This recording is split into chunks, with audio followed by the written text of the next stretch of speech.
कल एक बहुत बड़ी हमारी रैली हुई थी, आप सबने देखा। बीते लंबे समय में इतनी जनता इतने जोश के साथ सुनने नहीं आई, क्योंकि जनता के अंदर कहीं ना कहीं कुछ गुस्सा भी है और हमसे कुछ उम्मीद भी है। और कल सोनिया जी ने, खड़गे जी ने, राहुल गांधी जी ने कल तेलंगाना की जनता से 6 वायदे किए। आने वाले दिनों में हम और बहुत सारी चीज़ें करेंगे, लेकिन ये 6 गारंटी पहले हमने कल दी हैं। गारंटी शब्द क्यों इस्तेमाल कर रहे हैं? 2 तरह के विजन होते हैं। एक होता है लॉन्ग टर्म, कि तेलंगाना के अंदर इंडस्ट्री सेक्टर के लिए हम क्या करेंगे, तेलंगाना के अंदर एजुकेशन के लिए हम क्या करेंगे, तेलंगाना के अंदर SC ST OBC minority women के लिए हम क्या करेंगे, युवाओं के लिए क्या करेंगे, तेलंगाना के रीजनल विकास के लिए क्या करेंगे। ये सब पॉलिसी का इशू है, इस पे प्लानिंग हम लोग कर रहे हैं। लेकिन कुछ चीज़ें ऐसी हैं जो सरकार बनने के बाद पहली कैबिनेट में फैसला लेंगे और 100 दिन के अंदर उसको पूरा करेंगे। ये जो 100 दिन के अंदर पूरा करने की जो हमारी योजना है, उसको हमने गारंटी नाम दिया है। ये गारंटी हमने कर्नाटक में भी दी थी, गारंटी हमने हिमाचल में भी दी थी, और अब जानते हैं कि दोनों राज्यों के अंदर गारंटी हमने लागू कर दी है। हमने ये नहीं कहा कि अभी हम नई नई सरकार में आए हैं, अभी हम पैसा देखेंगे, अभी बजट बनने दीजिए। पहली कैबिनेट मीटिंग से ये गारंटी लागू हो गई हैं। तो ये जो गारंटी हैं, ये मैं आप लोगों के साथ शेयर करना चाहूँगा। पहली गारंटी जो कांग्रेस पार्टी की है, जो कि पहली कैबिनेट मीटिंग में अनाउंस हो जाएगी और 100 दिन के अंदर लोगों तक पहुंच जाएगी, वो है महालक्ष्मी योजना। जो महिलाएं हैं, लगभग 48% यहाँ की जनता महिलाएं हैं, उनके लिए कांग्रेस पार्टी का ये ऐलान है कि हर महीने 2500 रुपया उनको दिया जाएगा। हर महिला को, हर परिवार में 2500 रुपये हर महीने दिया जाएगा। और जो गैस सिलेंडर है, मोदी जी बहुत कहते हैं मैंने उज्ज्वला योजना शुरू की। आप सब जानते हैं कि लगभग जो सरकार का डेटा है अपना, वो सिलेंडर भरवा ही नहीं पाते हैं, क्योंकि जब 1100 का 1200 का सिलेंडर मिलने लगा और लोगों की आमदनी 3-3, 4-4 हज़ार से नीचे है आमतौर पे, तो अपनी आमदनी का 1/3 हिस्सा, 1/4 हिस्सा वो सिलेंडर पे नहीं खर्च कर सकते हैं। कांग्रेस पार्टी के टाइम पे इससे ज़्यादा महंगा पेट्रोल का रेट था, अंतर्राष्ट्रीय रेट $150 तक पहुंच गया था। आजकल तो 70-80 के आसपास झूलता रहता है। लेकिन सिलेंडर हम लोग 450 रुपये देते थे, पेट्रोल हम लोग 60 रुपये 65 रुपये के बीच में। 2.25 लाख करोड़ रुपए की सब्सिडी यूपीए की सरकार आम जनता को देती थी, कि खरीदते महंगा थे और आम लोगों तक उसको सस्ता देते थे। और जो बीच में फ़र्क था रेट का, वो सरकार सब्सिडी के रूप में देती थी। 2.25 लाख करोड़ के करीब सब्सिडी थी हर साल, जो मोदी सरकार ने कम करने के साथ ही ज़ीरो कर दी। और जो भी महंगाई आई उसको जनता तक पहुंचा दिया। तो कांग्रेस पार्टी जब आएगी सत्ता में, तो दोबारा से वही सब्सिडी की स्कीम लाएगी कि अगर सिलेंडर का रेट कितना भी हो जाए, अंतर्राष्ट्रीय रेट कुछ भी हो जाए, चाहे यूक्रेन की लड़ाई चले, चाहे रशिया कुछ करे, लेकिन जनता जिसके लिए कि सिलेंडर एक रोज़ की ज़रूरत है, उसको सिलेंडर 500 रुपये में ही मिलेगा। बाकी का जो डिफरेंस है वो सरकार पे करेगी, जैसा कि यूपीए के टाइम पे हम लोग करते थे। तीसरी बात, अभी महिलाएं नौकरी भी करती हैं, महिलाएं लड़कियां पढ़ने भी जाती हैं, और बहुत सारी जगह हम लोग देखते आए हैं कि जो ट्रैवल करने का एक्सपेंडिचर है वो बहुत महंगा है प्राइवेट ट्रांसपोर्ट होने की वजह से। तो जो Telangana state road transport corporation है, सरकारी बसें, उसमें महिलाओं को बिना किसी और शर्त लगाए हर महिला को राज्य के अंदर कहीं भी फ्री यात्रा करने की सुविधा दी जाएगी। ये सुविधा हम ऑलरेडी कर्नाटक में दे चुके हैं। आपको मालूम है, अभी हमारी सरकार बनी है अप्रैल में, लेकिन वहाँ पे ये योजना लागू कर दी गई है और महिलाओं का जो वहाँ पे हमने रुख देखा है, जो खुशी देखी है, उनकी जो दिनचर्या में आसानी हुई है, उसको देखते हुए तय किया कि तेलंगाना की महिलाओं को, तेलंगाना की लड़कियों को स्कूल जाने वाली ये सुविधा मुफ्त दी जाएगी कि वो स्टेट ट्रांसपोर्ट की किसी भी बस में राज्य के अंदर कहीं भी मुफ्त यात्रा करेंगे। दूसरा जो इशू था, जो हमारे सामने पिछले कुछ साल से लगातार हम देख रहे हैं कि किसानों का मुद्दा है। मोदी सरकार 3 किसान काले की सारी खेती कॉरपोरेट को दे दी जाए। मुझे दोहराने की ज़रूरत नहीं है कि पूरे देश में अडानी ने बड़े बड़े साइलोज बनाने शुरू कर दिए थे जहाँ पे अनाज वो स्टोर करे। पूरे देश में सड़कें अडानी को देनी शुरू कर दी थी। पूरे देश में पोर्ट अडानी को, एयरपोर्ट अडानी को, टोल टैक्स अडानी के पास। तो कोशिश ये हो रही थी कि खेत में भी अडानी हो, ट्रांसपोर्ट में भी अडानी हो, विदेश अनाज भेजना हो तो वहाँ भी अडानी हो, और किसान जो कि अनाज उगा रहा है, जो कि आज़ादी पसंद करता है, जो किसी के दब के नहीं रहता है, उस किसान को काले कानून लाकर कोशिश की थी मोदी सरकार ने। खैर वो रुक गया। हालांकि मोदी जी ने कहा था कि 6 महीने के अंदर हम इसका फैसला करेंगे। आज 6 महीने के बजाय 1.5 साल हो गया, भूल गए। उसी तरह से तेलंगाना के अंदर भी लगातार बातें हुई। रैतु बंधु की बात करते थे कि हम लोग दे रहे हैं, लेकिन आप ये देखिए कि ये वही स्टेट है तेलंगाना जहाँ 8,000 किसान आत्महत्या कर चुके हैं। ये तो हमारा डाटा नहीं है, ये तो नेशनल क्राइम रिकॉर्ड ब्यूरो का डाटा है। यहाँ पे उन्होंने कहा था कि मैं किसान को जो क्रॉप लोन वेवर है 1 लाख रुपए का ऋण माफ़ी करूँगा, वो भी नहीं हुआ है। आज 9 साल हो गई है। 24 घंटे फ्री बिजली की बात थी, वो भी नहीं हुई है। और सबसे बड़ी बात, जो टेनेंट फार्मर्स हैं, जो किराए पे खेती करते हैं, उनको किसान मानते ही नहीं हैं। और आप लोगों की ही रिपोर्ट है, यहाँ का मीडिया ही रिपोर्ट करता है, जो मैं दिल्ली में पढ़ता आया हूँ हमेशा, कि बहुत सारे लोग ऐसे हैं जिनके खेत हैं लेकिन वो खेत किसान नहीं है। तो रैतु बंधु के अंदर उनके पास पैसा जाता है। और मेरे अपने भी मित्र हैं इसमें कुछ दिल्ली में, जो कि हमारे साथ नौकरी करते हैं, वो बताते रहते हैं कि हमारे बैंक में पैसा आ गया।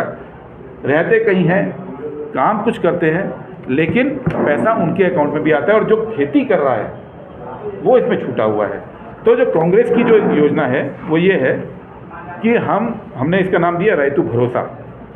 रैतु भरोसा के अंदर हर 1 एकड़ के ऊपर किसान को, जो टेनेंट किसान को 15,000 रुपये, जो टेनेंट फार्मर है और जो एग्रीकल्चरल लेबरर है उसको 12,000 रुपये हम लोग हर 1 एकड़ के ऊपर देंगे। जो ये खेतीहर मजदूर है, जो खेती करता है लेकिन ज़मीन उसकी नहीं है, कहा कि आप बोनस नहीं देंगे, किसानों को आप नहीं दे सकते, गलत है, हम आपका असिस्टेंस रोक देंगे। लेकिन छत्तीसगढ़ सरकार ने पूरे 5 साल धान के किसानों को बोनस दिया है, ये तो आप सब जानते हैं।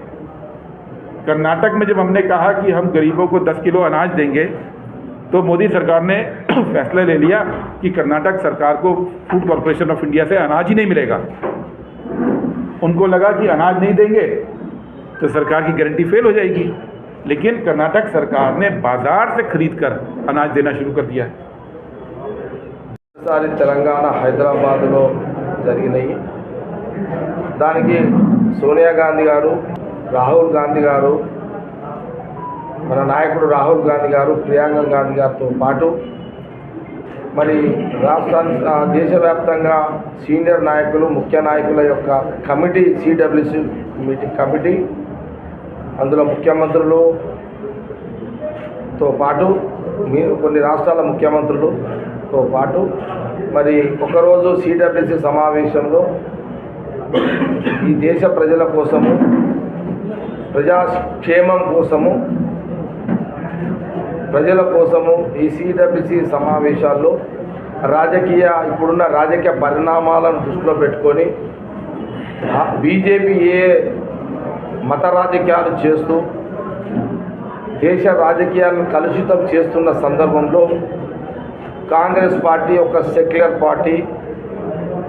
హిందువులు, ముస్లింలు, క్రైస్తవులు, సిక్కులు అనే భావనతో, అన్ని మతాలు, అన్ని కులాల యొక్క భావనతో రాజకీయం చేస్తుంది. మనకు భారతదేశ స్వతంత్రం రాకముందు, స్వతంత్రం వచ్చిన ఇప్పటి వరకు అధికారం కోసము ఎప్పుడు కూడా భావాలను చంపుకోలేదు కాంగ్రెస్ పార్టీ, ఆ గాంధీ ఫ్యామిలీ. కాబట్టి వాళ్ళ అధికారాన్ని కాపాడుకునే ప్రయత్నము బీజేపీ చేస్తున్నది. కాబట్టి దాన్ని తిప్పికొట్టే ఒక కార్యాచరణ కార్యక్రమము. అదే కాకుండా రాష్ట్రాలలో ఉన్నటువంటి కొన్ని ప్రాంతీయ పార్టీలు తెలంగాణలో కూడా మరి నిన్న రాహుల్ గాంధీ గారు చాలా స్పష్టంగా చెప్పారు, ఈ తెలంగాణ రాష్ట్రంలో బీఆర్ఎస్కి అండగా బీజేపీ పనిచేస్తుంది, ఎంఐఎం పనిచేస్తుంది.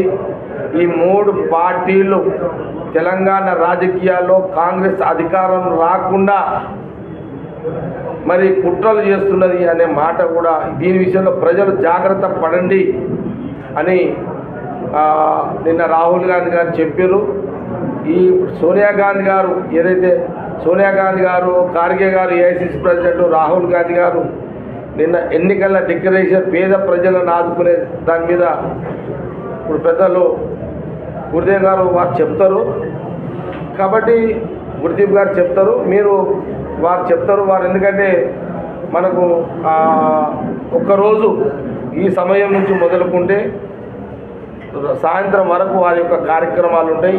ఈ ప్రెస్ మీట్ తర్వాత ఒక స్లమ్లో వారి యొక్క ప్రోగ్రాం ఇప్పుడైతే ప్రకటిస్తున్నారో పథకాలకు సంబంధించి ఆ పథకాలను ప్రజలకు ఇచ్చే కార్యాచరణ కార్యక్రమం ఇప్పుడు అక్కడ సంతోష్ వార్డులో ఒక దగ్గర పెట్టడం జరిగింది, అక్కడ శివాజీ నగర్లో. దాని తర్వాత ముస్లిమ్స్ మన మైనార్టీ వార్డ్స్ ఏదైతే ఉన్నాయో నాల్సాబ్ గడ్డలో అక్కడ కూడా వారి యొక్క విజిట్ ఉంటుంది అక్కడ కూడా. దాని తర్వాత సాయంత్రము ఈరోజు గణేష్ చవితి, ఈరోజు వినాయక పూజ, విఘ్నేశ్వరుని యొక్క పూజ. ఈరోజు ఒక గణేష్ మండపము వివేకానంద దగ్గర వారి చేతుల మీద అక్కడ పూజ కూడా చేసుకోవడం కూడా జరుగుతుంది. కాబట్టి ఈరోజు వారు రాత్రి వరకు ఈ సంగారెడ్డి నియోజకవర్గానికి సంబంధించి వారి ఇన్ఛార్జ్గా ఈరోజు ఈ కార్యక్రమాలను కూడా వాళ్ళు పాల్గొనడం జరుగుతుంది. కాబట్టి ప్రింట్ మీడియా, ఎలక్ట్రానిక్ మీడియా, మీరు సోషల్ మీడియా అందరూ కూడా మీ సమయాన్ని అంతా కూడా ఈరోజు కేటాయించాలని మీ అందరూ కూడా కోరుతున్నాను. తప్పకుండా ఈరోజు కార్యక్రమానికి సంబంధించి వారి విజిట్, వారి కార్యాచరణ, వారి కార్యక్రమాలన్నీ కూడా మనము రాష్ట్రానికి సంబంధించిన అన్ని ఛానల్స్ మనము ప్రింట్ మీడియా, జిల్లాలో కానీ రాష్ట్రంలో కానీ దీన్ని బాగా ఫోకస్ చేయాలని మీ అందరూ కూడా కోరుతున్నాను. ఎందుకంటే వారు ప్రకటించే పథకాలు సోనియా గాంధీ గారు రాష్ట్ర పేద ప్రజల ఆదుకునే పథకాలు సోనియా గాంధీ గారు, ఖార్గే గారు ప్రకటించిన, రాహుల్ గాంధీ గారు ప్రకటించిన అన్ని డిక్లరేషన్స్ అవుతున్నాయో. కాబట్టి మీరందరూ ఈ మీడియా పరంగా కూడా వారి సందేశాన్ని మీరు ఈ సంగారెడ్డి నియోజకవర్గం అనేది కాదు, రాష్ట్ర ప్రజలకు తెలిసే విధంగా మీరు దీన్ని మీ ప్రచారం ద్వారా తీసుకెళ్లాలని మరి కోరుతున్నాను. ఇప్పుడు వారు కార్యక్రమాల్లో వారి కార్యక్రమాన్ని స్టార్ట్. కాంగ్రెస్ వర్కింగ్ కమిటీ సభ్యులు, అఖిల భారత కాంగ్రెస్ కమిటీ అధ్యక్షులు శ్రీ మల్లికార్జున ఖర్గే గారి యొక్క సలహాదారు, దాంతోపాటు రాజ్యసభ టీవీ అనేది ఉండేది. ఆ టీవీకి ఫౌండర్, CEO అండ్ ఎడిటర్గా అపారమైన అనుభవం ఉన్న శ్రీ గురుదేవ్ సప్పల్ గారు, మీ అందరికీ తెలుసు, నిన్న అతి భారీ బహిరంగ సభ రాష్ట్ర కాంగ్రెస్ నాయకులందరి యొక్క సమిష్టి కృషితో భారీ బహిరంగ సభ ఏర్పాటు చేయడం జరిగింది. దాంట్లో కాంగ్రెస్ పార్టీ అధినాయకురాలు శ్రీమతి సోనియా గాంధీ గారు 6 గ్యారెంటీలు ప్రకటించడం జరిగింది. దానిలో భాగంగా ఈరోజు ఎవరైతే ఒక్కొక్క నియోజకవర్గానికి, తెలంగాణకు చెందిన 119 అసెంబ్లీ నియోజకవర్గాలకి ఒక్కొక్క సీనియర్ నాయకులు, CWC సభ్యులు, ఇతర రాష్ట్ర PCC అధ్యక్షులు, CLP నాయకులు, వీరందరూ కూడా 119 అసెంబ్లీ నియోజకవర్గాలకు వెళ్ళి ఈరోజు సోనియా గాంధీ గారు ప్రకటించిన 6 గ్యారంటీ కార్డ్స్ని ప్రజలకి పంచే కార్యక్రమం ఇంటింటికి వెళ్ళి వారికి ఈ యొక్క కాంగ్రెస్ యొక్క గ్యారంటీలు ఏమిటి అని చెప్పే కార్యక్రమంలో భాగంగా ఈరోజు MLA Jaggareddy garu, Congress party working president Jaggareddy గారితో పాటు గుర్జేప్ సప్పల్ గారు ఈరోజు ఇక్కడికి రావడం జరిగింది. ఇక వారేం చెప్పదలుచుకున్నారో వారి మాటల్లోనే మీకు ఇది. Thanks for watching NV News. Please like, share, and don't forget to comment. Please subscribe our channel and press bell icon.